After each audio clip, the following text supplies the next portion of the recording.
Willow's Flame. Willow's Wounds, Book 1. Written by Stephanie Fields. Narrated by Brooke Chambers.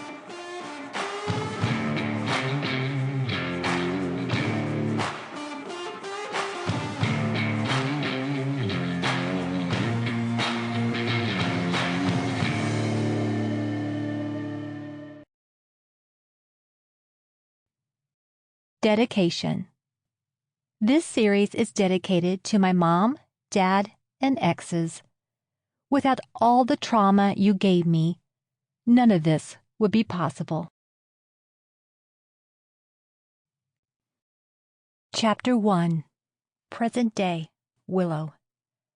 The end. No, seriously, this is the end.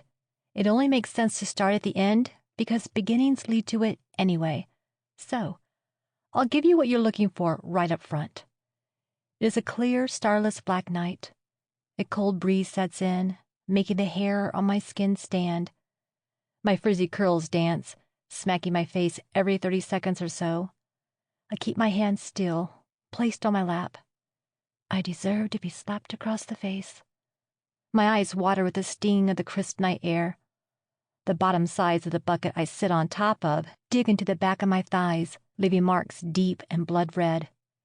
The heaviness in my heart is like the weight of a cinder block, dragging me down. I stay seated on top of that bucket for hours, battling lethargy and finally being able to catch my breath. The pressure of the bucket against my backside intensifies, numbing me from within. I surrendered to its piercing force, allowing it to desensitize me from all the way from the inside out. Nothingness, finally. When the numbness consumes me, I reject it.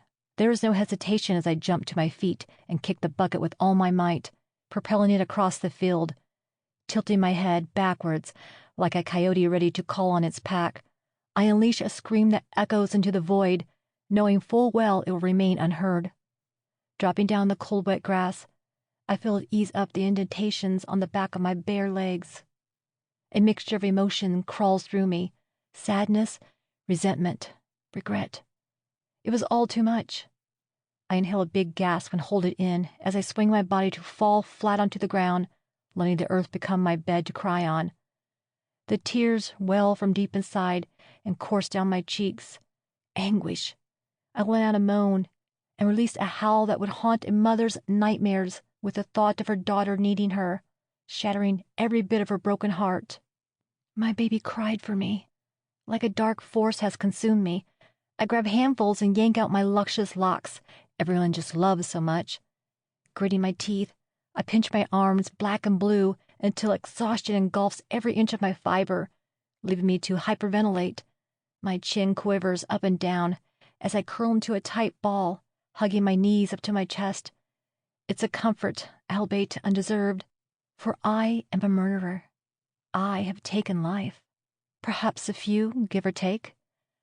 Those who take the life of another should not be rewarded with praise.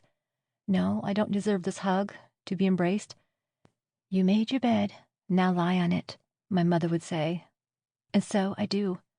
I stay motionless on the frigid and damp ground throughout the night, and even for several days thereafter, oblivious to the fact that I had not consumed a morsel of food or felt a single drop of water moisten my parched tongue.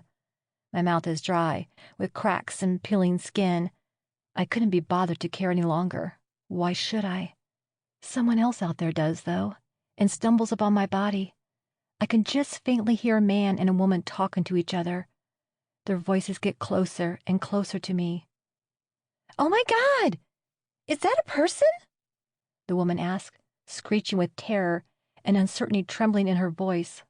Leaves crunch underneath their shoes as they tiptoe near me, unsure what might happen next. Would I pop up like a boogeyman?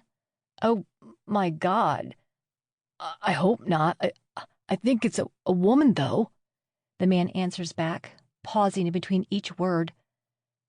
Their steps pick up a heavy notch as they begin to gallop towards me in a hurry.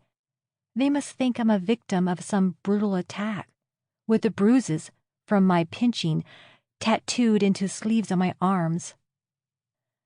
My hair is matted and mangled. Sample complete. Ready to continue?